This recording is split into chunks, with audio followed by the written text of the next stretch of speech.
반갑습니다. 반갑습니다. 자, 저희들이 요 책자 이쁘죠? 네. 이거 만들었어요. 그래서 지금 저희들이 앞에 부분 수행편, 지금 저희들이 수행편 공부하고 있는 정전 수행편 공부하고 있는데 수행편에 수행편에서 우리가 누락해서는 안 되는 것이 무엇일까라고 할 때 제가 한마디로 말한다면 일원상을 수행의 표본으로 삼는 것이 이 안에 전제되어 있다. 그래서 말씀을 안 한다고 그 말씀 안 했었다고 그거 빼고 해도 돼 이렇게 하면 안 된다는 거죠. 이게 그냥 기본으로 이 안에 그냥 녹아 있다고 말해야죠. 이렇게 다 있어요. 그리고 나중에도 공부해 보면은 수행편에서 다른 표현으로 말씀하세요. 그것이 바로 일원상을 채받아서 해라는 거구나 라고 하는 것이 우리가 몸에 그냥 배버려야 돼요. 그냥 딱 전제되어 있어야 돼요. 저희들이 그런 말씀도 드렸고, 그리고 이제 일상 수행의 요법이 어떻게 해서 이제 왜냐하면 이 수행편의 대전제 총괄 수행편의 총괄적 말을 맨 1장에다 줄 거 아닙니까? 1장 첫머리에 일상수행요법을 소태산 대종사님께서 딱 제시를 해줬어요. 그 의도를 우리는 알아야 되는 것이죠. 그러니까 우리 교리의 실천할 수 있는 어떠한 강령을, 수행의 강령을 딱 제시한 거예요. 전체적으로. 이 과정도 대종사님이 어느 날 그냥 뚝딱 만든 게 아니고 이렇게도 제시해보고 제자들하고 같이 해보면서 최종적으로 현행 일상수행 요법으로 됐다. 그래서 대산종사님 회고를 보면 1년여를 연마하시고 주산종사를 주산 송도성 선지님을 불러서 앞으로는 이렇게 해야 하는 게 옳다고 하시면서 받아 쓰도록 했다. 뭐 이런 회고담이 있죠.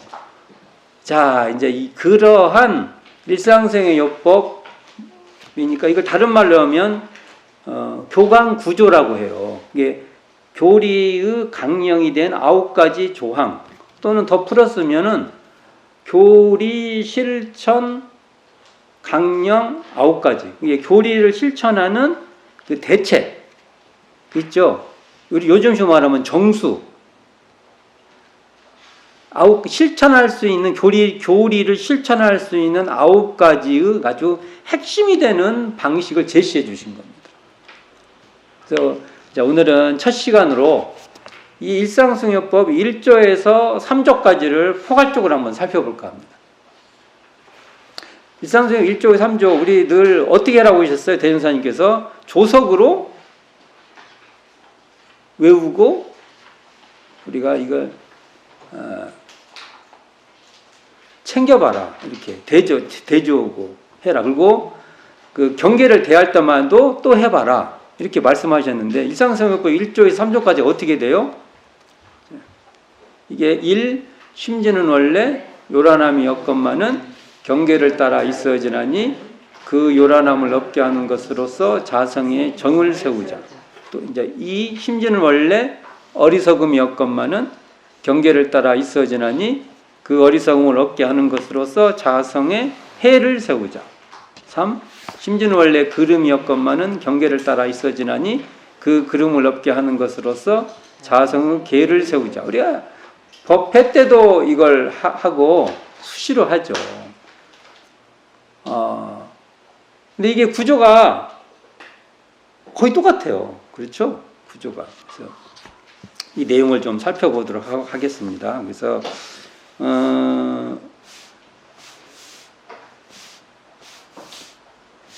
그러면 이게 세 가지로 했는데 앞에 부분 어디 우리가 한번 끊을 수 있어요. 이 1조에 3조까지는 전반부가 있고 후반부가 있다고 우리가 끊어볼 수 있어요. 꼭 그런 건 아닌데 그냥 우리가 한번 전반전 후반전 같이 한번 나눠 보면 1조를 예를 들으면 심지는 원래 요란함이 없건만은 경계를 따라 있어 지나니 여기서 딱 하나 한번 끊을 수 있어요. 문장을 거기서 한번 끊고 그 다음에 뒤에 부분 그 요란함을 없게 하는 것으로서 자아성의 정을 세우자. 이걸 둘째 단락으로 이렇게 문단 구분을 해볼 수 있다는 거죠. 그렇다고 하면 앞에 전반문을 몰아서 우리가 한번 얘기를 해보면 그냥 몰아버려요. 몰아서 말하면 심지는 원래 요란함, 어리석음, 그름이 없건만은 경계를 따라 있어지나니. 그러니까 어떻게 있어져요? 요란함도 있어지고 어리석음도 있어지고 그름도 있어지나니 이렇게 말할 수 있어요. 이렇게 통합적으로 1조에서 3조를 통합적으로 말을 해보면 그래서 여기서 처음에 여기서 이제 중요한 문장이 등장합니다. 전반부에서 심지라는 것이 등장하고 그 다음에 경계라는 말이 등장합니다. 이 전문 용어예요. 우리가 전문 용어 많이 쓰잖아요. 이게 아주 전문 용어입니다. 이게 교통사고에서 이 뺑소니는 전문 용어예요. 누구도 이거 그 이상 설명할 수가 없어요. 그걸 전문 용어로 받아들이는 거죠. 우리가 그렇듯이 여기서 심지라면 어떻게 돼요? 마음심, 땅지.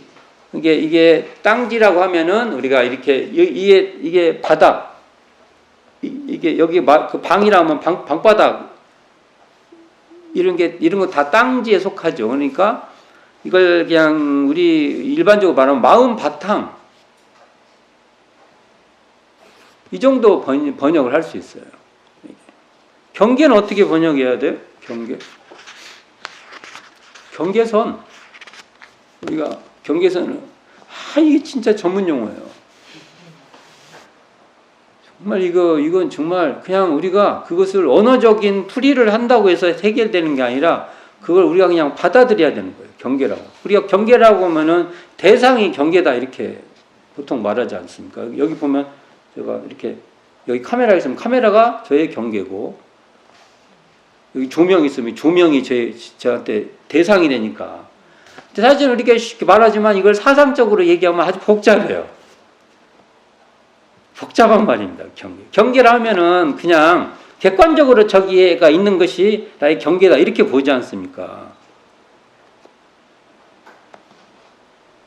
우리가 그냥 착각하는 겁니다. 객관이 어디가 있어요? 내 주관이 개입되지 않는 객관은 없습니다.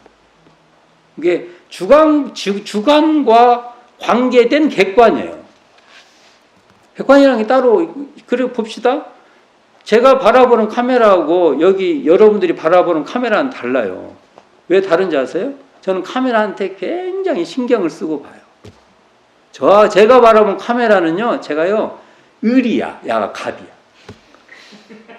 진짜예요. 야가 갑이고요. 카메라가 갑이고 저는 을이에요. 항상. 여러분들은 무심해. 자, 어떻게 됐든. 같아요? 달라요? 달라요. 객관이라는 게 그렇게 안 돼요. 경계라고 말할 때는 이렇게 된, 우리는 경계를 따라 있어지는 게 이게 객관적 대상이 있는 거라고 생각을 하죠. 그렇지가 않아요. 주관이 개입된 객관이에요. 그냥 일반적으로 말하면 그렇게 말할 수밖에 없다고요. 얼마나 복잡합니까? 그러니까 이게 경계선이라는 말이 맞아요. 내가 경계선을 어떻게 치냐에 따라서 이게 달라지는 거예요. 이게 내가 이렇게 경계선을 치냐, 이렇게 경계선을. 누가 쳐요? 그 경계선을? 내가 하는 거예요. 이게. 그리고 경계선 하나만 치나요? 또 어떤 사람은 이렇게 치고, 이렇게 또 치고 막. 그러니까 이게 경계라는 말이 굉장히 전문 용어예요. 이게. 여기서 학술적인 용어 같은 거 말할 필요가 없을 것 같고, 그러나 이 경계라는 말 같이 학술적 용어가 없어요.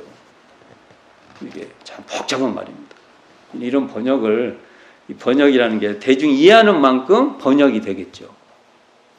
그러나 이게 마음 공부를 하는 마음과 관련된 용어다. 이렇게 아셔야 됩니다. 경계가 어째서 어쩌다 하지만 그걸 바라보는 사람은 다 틀려요. 틀리단 말입니다. 그래서 경계라는 말을 쓸 때는 그건 내 마음상에서 공부하는 것이야. 이걸 자기 안으로, 마음 안으로 경계를 가져올 때만이 그 사람 공부가 시작되는 겁니다.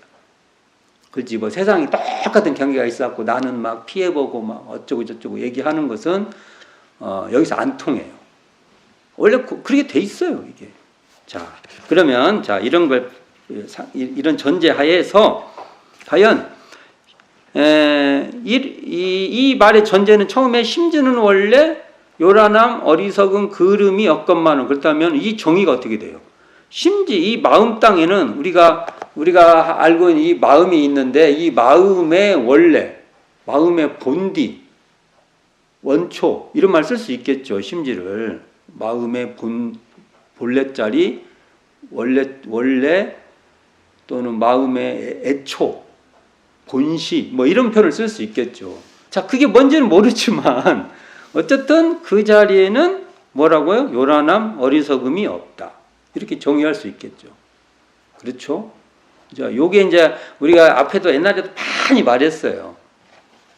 심지를 다른 말로 하면 대종사님 표현을 한다면 이게 바로 이런쌍자리예요.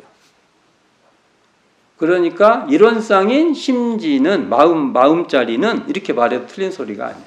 이걸 대종사님께 뭐라고 말씀하셨어요? 이걸 뭐 이런쌍 진리에서는 이 자리를 공정영계의 광명이다, 진공묘유의 조화다, 뭐 이런 말씀을 하셨어요. 그리고 그 뒤에 쭉 설명이 나오죠. 요걸 한번 제가 이런쌍 진리장에 나온 설명을 뒤집어서 설명해 볼 거예요. 뒤집어서. 우리가 죽비가 이렇게 생겼는데 제가 이렇게 계속 설명했을 거예요. 눈에 시야에 보일 때 이렇게 설명했는데 제가 이렇게 뒤집어 놨어. 이거 죽비입니까? 아닙니까? 그러면 아니라고도 할 수 있는 거예요. 이것만이 죽비라고 생각하면은 내가 이렇게 뒤집어 놓으면 아니라고 할 수 있죠. 그렇죠? 뒤집어 놓으면. 설명체계는 이런 식으로서 내가 설명을 했다 합시다.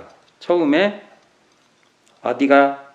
짧은 마디가 있고 그 다음에 이렇게 갈수록 조금씩 커지는 마디가 있다. 이게 죽비야. 이렇게 했는데 그리고 옆으로 보면 여가 구멍이 뚫려서 이렇게 생겼다. 근데 제가 이렇게 이제 돌려놓고 밑에가 터져갖고 여기에 박혔어. 처음에 마디가 더 넓은 마디에서부터 해서 이렇게 줄어들어. 이렇게 갖고 요 뒤에 짧은 마디가 있으면서 이렇게 고리가 있어. 아까 거가 다르네요. 하지만 아는 사람은 같은 건지 알죠. 그렇죠? 설명이라는 건 그런다는 설명을 하려고 하는 거예요. 그러면 이것을 이런상 진리장을 뒤집어서 보면 대소유무의 분별이 드러나는 그 자리, 그 당처가 바로 대소유무의 분별이 없는 자리다 이거예요. 지금까지는 대소유무의 분별이 없는 자리로서 그 공정영계 광명을 따라서 대소유무가 드러난다 이렇게 설명이 되어 있는데 이걸 뒤집어도 마찬가지고. 자, 그러면 다른 걸 해봅시다. 생멸거래를 알아차리고 있는 자리가 곧 생멸거래에 변함이 없는 마음 바탕이란 거고 선악업보의 차별이 생겨나는 그 당처가 곧바로 선악업보가 끊어진 자리고 언어명상이 완연한 자리가 곧 언어명상이 동공한 자리라는 거예요. 자, 이게 이제 지금 내가 짜증이 났어. 짜증이라는 나의 심상이 지금 있어 이렇게. 근데 짜증이라는 심상이 이렇게 완연하게 이렇게 자각하는 그 자리가 짜증에 물들지 않는 자리예요. 아까는 짜증이 물들지 않는 자리에서 그런 청정한 자리에서 이 짜증이 분명하다 이렇게 설명한 것을 뒤집어서 말할 수 있다. 아까 똑같이 죽비 얘기하듯이. 우리는 뭐가가 없어야 뭔가 이게 청정한 자리라고 생각을 하는데 짜증을 어떻게 우리가 자각하냐에 따라서 그 자리가 청정한지 알고 모르고의 차이가 생긴다는 겁니다. 이 얘기는 엄청 많이 했어요, 제가. 자, 보면 요란함, 여기서 이제 요란함으로 말해봅시다. 요란함을 환히 드러내면서도 요란함에 물들지 않는 자리가 바로 심지라는 겁니다. 원래 그래요. 이게 어리석음과 그른 줄 역력히 알아차리면서 어리석음과 그름에 물들지 않는 자리가 바로 심지, 이 마음자리라는 거예요. 마음 바탕. 그러니까 요란함, 어리석음, 그름에 물든 줄 알아차리는 그 자리가 곧 요란함, 어리석음, 그름에 물들지 않는 자리다. 이게 요런 것을 저희들이 항상 자각해야 돼. 그러니까 제가 그 말 하죠. 공부인들은 화를 내는 거예요. 화를 낼 수밖에. 우리는 살아있으면 화가 나요. 어떻게 화가 안 나요? 어떻게 해서 짜증이 안 나요? 근데 한 끗 차이가 있어요. 화를 내다가도 화난 자리를 습관적으로 보는 사람이 공부의 시작이에요. 이게 진짜 굉장히 중요한 거예요. 습관이 돼야 돼, 습관이. 순간적으로 막 하다가도 어느 때 딱, 그렇지 하고 이제 이렇게 또 돌이켜보는 거죠. 짜증이 나도 마찬가지고. 섭섭해도 마찬가지고. 내 안에 일어나는 모든 마음의 작용을 돌이켜봐서 그 자리가 바로 이 청정하구나. 요란함이 어찌할 수 없구나. 라고 확인해 보는 겁니다. 이런 게 반드시 있어야 돼. 그러니까 이걸 다른 말로 하면 경계를 따라서 분별이 있어지는 그 당처.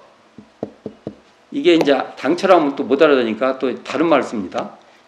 그 낙처. 이런 말을 써요. 이 낙처도 방편을 쓰신 거예요. 낙이 뭐예요? 떨어질 낙이죠? 저쪽으로 가지 말고 여기 떨어져. 여기로 떨어져 봐. 이런 말이에요. 뭔가가 화가 나면 딱 하면 저쪽으로 쭉 딸려가니까 지금 그것을 자각하고 본래 깨어있는 그 자각하는 그 자리로 지금 여기에 떨어져 봐. 이 말을 낙처라는 말도 써요. 떨어질 낙하. 절로 가지 말고 여기로 떨어져 봐. 여기로 떨어져 봐. 그런 또 말까지 참 자비스럽죠. 고민 많이 하신 거예요. 이게. 근데 무슨 말을 써도 상관이 없어요. 그러니까 경계를 따라 분별이 있어지는 줄 아는 그 자리로 떨어지는 거예요. 그 당처를 자각할 때 이게 경계에 물들지 않는 일념 미생처인 분별이 없는 자리로 우리는 알아챌 수 있다는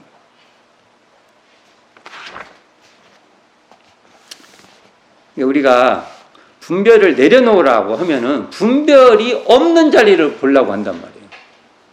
분별을 내려놔. 그러면은 습관적으로 없는. 그게 아니고요. 그 분별이 있는 자리에서 우리가 확인하는 겁니다. 분별이 없는 자리로 가면요, 우리는 이론적으로는 이게 이런 얘기를 해요. 전설적인 얘기들이 있죠. 한번 설명을 해볼게요. 모처럼 거울이 있다. 자, 이 거울이 있어요. 거울 한번 써봅시다. 거울이 있어요. 자, 여기에 거울에 지금 연필이 딱 왔어요. 거울이 연필이었으면 연필에 물드는 거예요? 물들지 않는 거예요?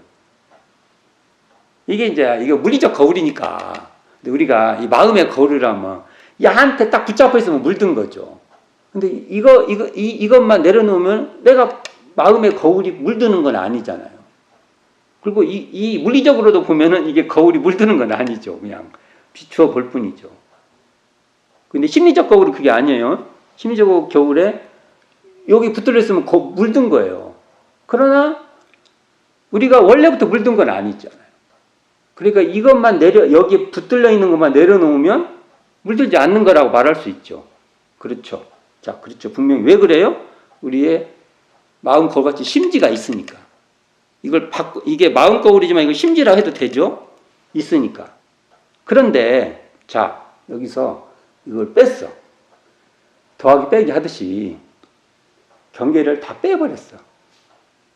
그리고 이 마음 거울로만 내가 있어.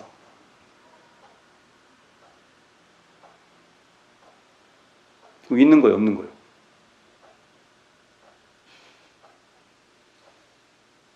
그러나 이제 대종사님은 이러한 절대적인 그 경지에 강조점을 두지 않아요. 왜냐하면 우리는 이 물질문명의 사회에서는 계속 경계 속에서 사는 것에 능해야 돼요. 그러니까 일상수행법을 경계를 딱 앞에다 내세운 겁니다. 이게 핵심이라고 봐요, 저는. 이 경지, 그냥 요 존재로만 살아. 그것을 불교에서는 뭐 멸진정 이런 말을 합니다. 뭐 사성정을 뛰어넘어가지고 막 그런 말이 하잖아요. 근데 자, 그런 걸 떠나 그런 것도 있지만 일상생활에서 중요한 것은 그 일상이라는 그 경계에서 이 자리를 이게 경계가 있고, 그러니까 경계가 이게 빠지는 게 아니라 온갖 경계들이 계속 여기서 왔다 갔다 하는 거예요. 이럴 때 그 일상 속에서 이 심지 자리를 어떻게 잘 지키고 어떻게 잘 사용하냐가 대종사님에서 핵심이에요. 그러면 이 말은 경계 속에서 심지를 어떻게 다루느냐 하는 능력이에요. 이게 설명이 잘 됐는지 모르겠습니다. 모처럼 거울을 한번 써봤네. 그러니까 이 분별이 있어지는 이 경계 속에서 그 분별에 매몰되지 않고 그 분별을 어떻게 사용하냐가 대종사님이 일상수행의 핵심이라는 겁니다. 이건 사용법이 달라요. 사용법이. 이걸 잘해야 돼요. 사실은 현대는. 자, 그러면 심지는 아까 뭐라고 했죠? 심지는 일원상이라 할 수 있죠. 그럼 또 다른 말로 일원상 자리인 심지 이렇게 말해도 되죠. 마음자리 이렇게. 자, 이 자리는요. 본래부터 요란함 어리석음 그름이 없는 청정한 자리이고 또 밝고 밝은 영명한 자리고 또 지공무사한 공병된 자리예요. 이렇게 정의 내릴 수 있습니다. 그럼 우리는 어떻게 해야 될까요? 요란함이 딱 생겼어요. 그러면 조금 놀다가도 요란함이 생겼어요. 우리는 습관적으로 무엇을 훈련해야 되냐면 조금 놀 수는 있어요. 경계에 따라서 거기에서 할 수도 있지만 습관적으로 거기 가다가 스톱하고 내가 끌려가는 만큼 돌아갈 필요가 있는 거예요. 그 연습을 정말 잘해야 돼. 일상에서 항상 일상에서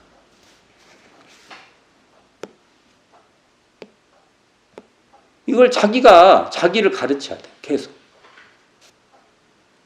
그러니까 요란함을 요란함으로 자각하는 자리를 딱 항상 봐야 돼.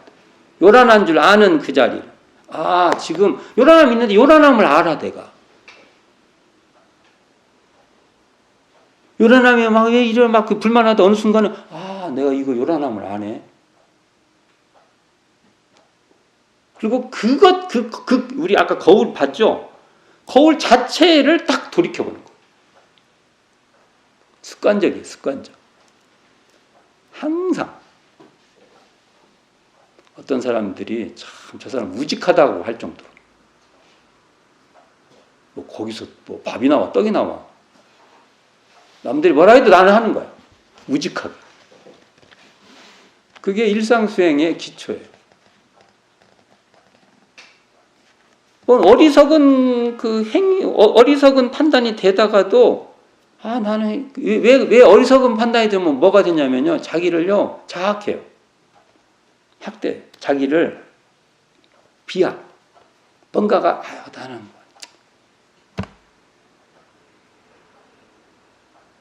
뭐 이렇게 지혜도 없는 것 같고.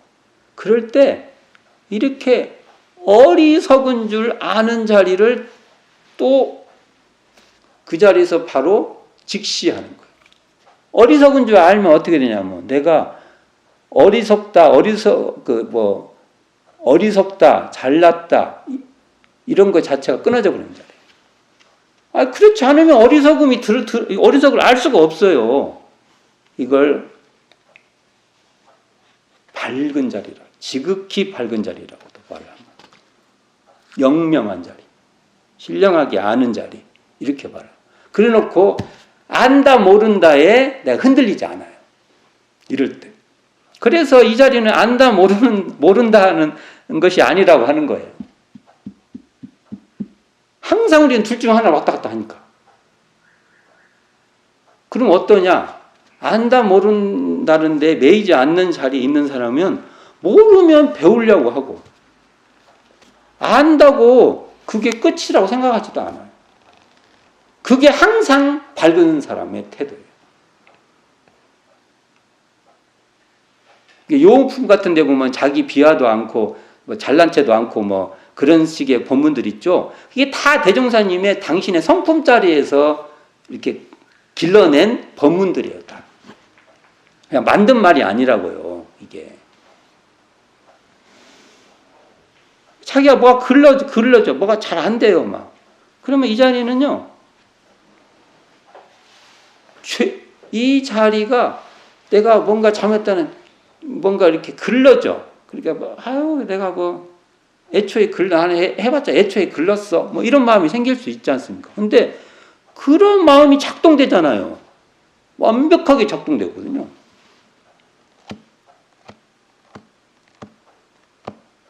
그럴 때 그런 현상에 잡히는 게 아니라 그 마음을 통합적으로 그 마음 자체에 대해서 순간적으로 탁탁 자각하는 거예요.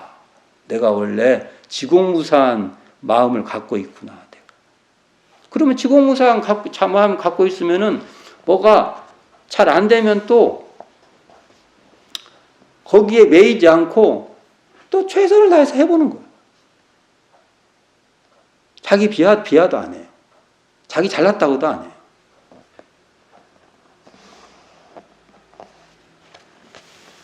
우리가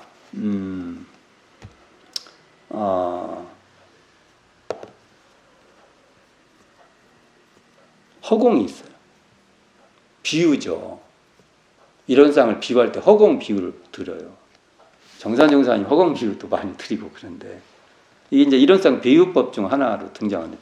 그럼 이 비유라는 것은 비유예요. 뭔가를 설명하려고 하는 비유예요. 허공에 먹구름이 꼈어. 어떻게 해요? 그러면 하늘이 맑아야 할 텐데 그랬어. 네, 허공에 뭉게구름이 꼈어. 와, 좋다. 그래. 인간적이죠. 그게 왜 차별의 구름을 왜 우리가 이제 인간적 문학적 우리의 그렇지. 이 비유에서는 허공은요 흰 구름이든지 먹구름이든지요 거기에 분별하지 않아요. 그러니까 어떤 구름이 됐든 허공을 오염시킬 수 없어요. 그러니까 또 허공의 차원에서 보면 흰 구름도 그대로 그냥 흰 구름으로 대하고 먹구름도 먹구름대로 대하는 거예요. 비유예요, 이게. 근데 우리는 벌써 하늘에 뭉게구름이 피어오르습니다. 그러면 좋아해요. 거기 하늘에 먹구름이 큰일 났다. 인간적이지. 겁나게 인간적이네. 여기서는 비유는 그런 게 아닌 거예요. 우리는 흰 구름이 있든 먹구름이 있든 그곳에 있는 그 허공을 우리가 자각하는 겁니다. 이게 심지는 원래 요란함 여건만을 이해하는 방식이에요. 비유예요, 비유. 근데 이제 여기서 뭐가 문제로 발생하냐면 경계를 따라해서부터 이제 문제가 발생하는 거예요. 경계를 따라.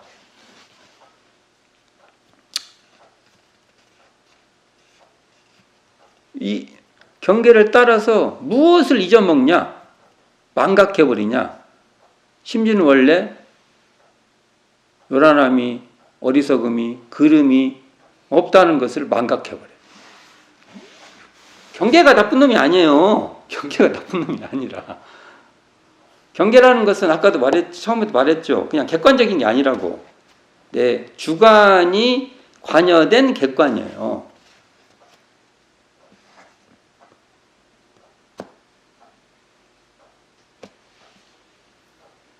원래는 요란함이 없는데 경계를 따라서 요란함이 생긴다는 겁니다.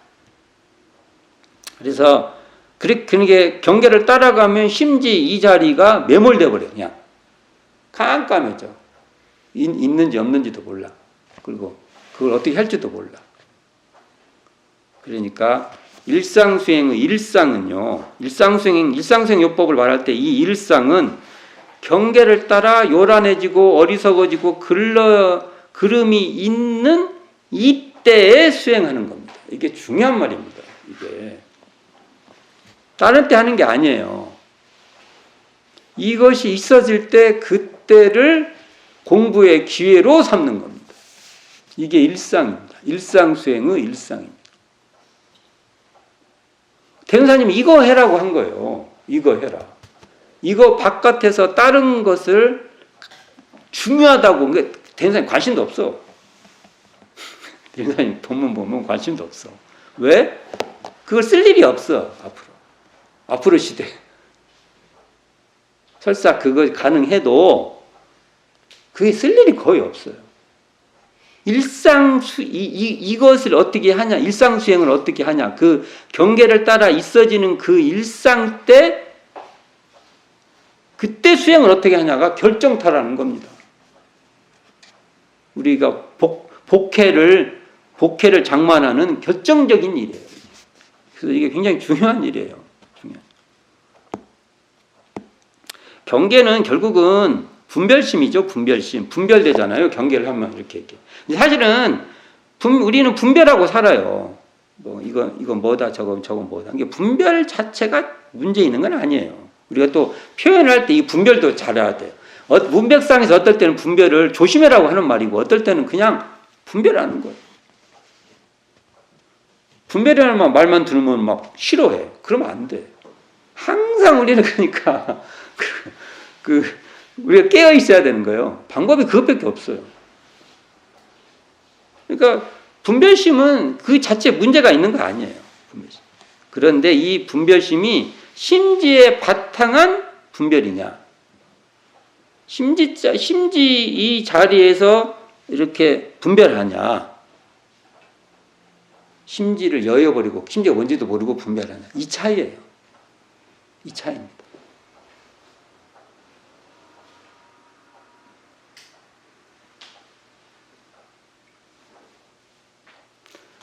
그러니까 저희들이 이걸 비유담을 이렇게 말합니다. 제가 이것도 비유인데, 공부를 하는 사람에서 이 비유를 잘 이해하고 실제로 자기 마음을 대접하면 이 비유가 굉장히 도움이 돼요. 근데 비유를 그냥 이제 말로만 계속 그냥 그런가 보다 하고 그냥 인지적인 이해만 해버리면 자기 공부가 안 돼요. 자기 공부. 봅시다. 여기도 지금 제 조명이 빛이 있죠. 빛이 있어요.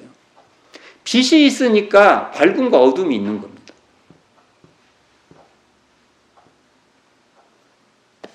빛이 있는데 가림이 있냐 없냐에 따라서 이게 그림자가 생기냐 안 생기냐가 생깁니다. 그렇죠? 그러니까 우리는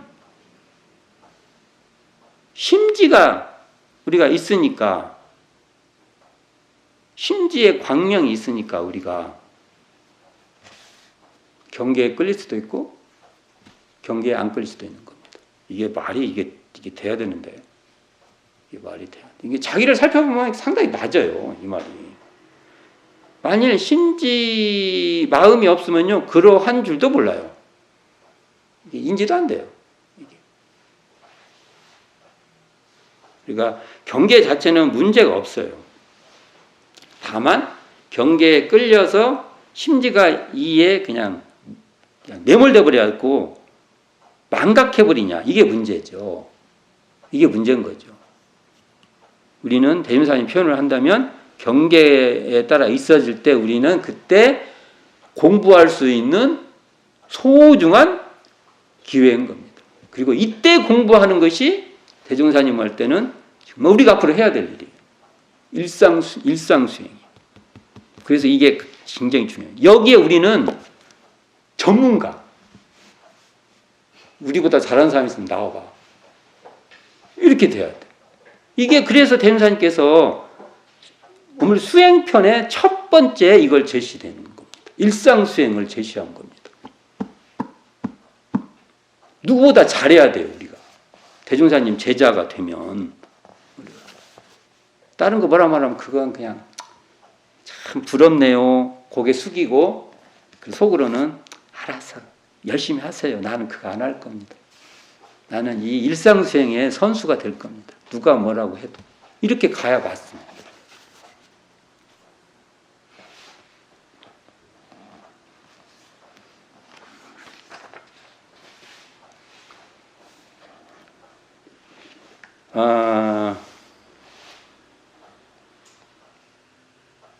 이게 정산종사님도 이 심지를 다른 말로도 표현해봐요. 마음고양.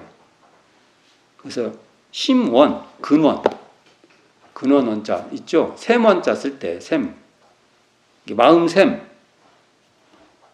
마음의 근원, 마음의 고양, 뭐 이런 이게 다 이런 쌍자리잖아요. 이런 쌍자리에 비유담을 계속 하셔요. 여러 표현들을 하세요. 아까 말했던 마음거울,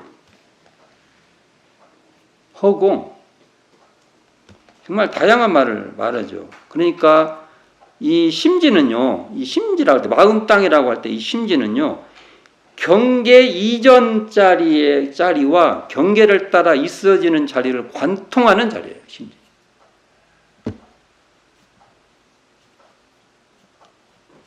근데 어떻게 벌어지냐? 경계 이전 자리로서 그 심지를 망각하지 않고 경계를 비춰보냐, 거기까지 마음을 가냐, 아니면 경계 이전 망각해갖고 경계에 끌려서 가냐. 내가 경계를 망각해도 내 심지가 어디 가는 건 아니에요. 있는 거야. 내가 망각해서 내가 없다고 하지. 그런 거라는 거. 그러니까 요 자리를 잘해야 돼. 그래서 제가 이 첫 시간에 지금 앞에 단락이죠. 심지는 심지, 마음 바탕, 이걸 그래서 심전이라고도 하죠. 또 근데 또 심전하고 심지는 또 약간 뉘앙스가 좀 다른 개념. 약간 이게 개념에 따라 약간씩 뉘앙스가 좀 또 다르죠. 다양하죠, 표현이. 근데 약간 심지, 이 마음, 심지는 한마디에 이런 쌍자리죠. 이런 쌍의 다른 표현인데, 이 자리는 원래 뭐라고요? 원래라는 뭔 말이에요? 원래는? 원래자 쓰죠? 원, 근원, 애초, 그 자리에서 왔다는 거예요. 우리가 이제 이렇게 마음을 이렇게 쓰잖아요. 이것의 애초는요, 그 자리라는 거예요. 비우지만, 이게 시간적 갭같이 이렇게 설명을 되지만, 설명을 하니까 시간적 갭으로, 시간이나 공간적 갭, 시간적 차이가 있고, 공간적인 간격이 있는 것까지 설명하지만, 이건 설명이에요. 여기서는 원래란 말씀은 지금 이렇게 네가 짜증내고 화내는 거나, 이걸 원래라고 하는 것이나, 그것이 근본 차이가 없어. 이 말이에요. 그 심지는 우리가 자각만 해보면, 알아차리기만 해보면, 그걸 확인만 해보면 원래 요란함도 어리석음도 그름도 없다는 거예요. 이게 핵심이고 첫 번째 핵심이고, 이걸 우리가 자각해야 돼, 스스로. 제가 왜 계속 강조하겠어요? 이걸 자각하지 못하면요, 대종사님이 말한 일상수행은 시작을 못해요. 수준이 올라가 버렸네, 갑자기. 우리가 일상수행을 하면 그냥 아무나 그냥 뭐 마음 어떻게 잘 쓰고 뭐 하면 되는 것 같이 말을 했는데, 이 수준이 어마어마하게 올라갔잖아요. 심지가 뭔지를 모르면 공부가 안 되는 게 일상수행이에요. 제가 이렇게 말하면 뭐라고 말할 거예요? 일상수행은 심지가 뭔지를 스스로가 자기가 자기를 직관하지 못하면 시작이 안 되는 공부란 말입니다. 이 말은 뭐예요? 일원상을 수행의 표본으로 삼지 않으면 시작하지 못하는 공부라는 거예요. 근데 우리가 이렇게 강조하나요? 이게 과제예요. 주기살기로 이 자리에 기준점을 딱 놓고 시작해라 이거예요. 대인사님 첫머리에다가 딱 그려버리지 않습니까? 심지를 딱 제시해놓고. 벌써 여기 보면 일원상 얘기 안 하시잖아요. 수행이니까 다양한 표현으로. 다른 말 이게 일원상 이 자리에 근원해야 돼. 이 자리를 체받아야 돼. 이 자리를 수행의 표본으로 삼아야 돼. 이 말이잖아요. 그러면서는 경계가 있을 거야. 경계라고 말했죠. 제가 경계라는 것이 객관적 것이 아니라고. 또 말했잖아요. 카메라를 대하는 태도가 다르다고. 저한테는 야가 항상 갑이야. 잘 보여야 돼요. 제가 바라보는 이 카메라하고 여러분들이 바라보는 카메라는 있는가 보다 하잖아요. 지금 자가 있는가 보다 하잖아요. 얼마나 다릅니까? 이게 그니 어떻게 이게 그 카메라라는 것이 객관적으로 있다고 똑같습니까? 그렇지 않아요. 이게 뭔가 나의 마음이, 그러니까 경계라는 말은 각자의 마음이 투여되어 있는 거예요. 거기서 심지를 확인해서 이걸 마음을 다스릴 줄 알아야 된다는 겁니다. 첫 번째.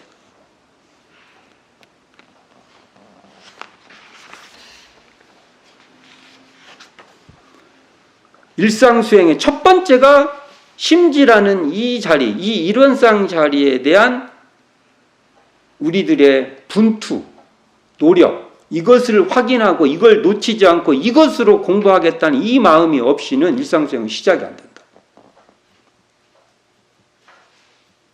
간단치가 않아요. 대종사님은 일원상 자리부터 처음부터 시작하게끔 딱 못을 박아주셨어요. 그리고 이것에 기준을 하면 이 기반이 튼튼하면 쉽다. 다음부터는. 근데 여기에 기반하지 않으면 꼬이는 거죠. 막말로 우리가 뭐가 이렇게 해서 꼬인다고 하지 않습니까? 꼬일 수 있습니다. 이 말을 뭐 계속 강조한다고 뭐 또 크게 강조하면 좋겠지만 너무 강조하면 또 잔소리가 되니까 이 정도 선에서 일상수행의 첫 번째 주제가 심지와 경계인데 우리의 일상은 경계 속에서 공부하는 것이고요. 이 경계 속에서 이 심지 이 자리, 마음의 바탕인 이 자리를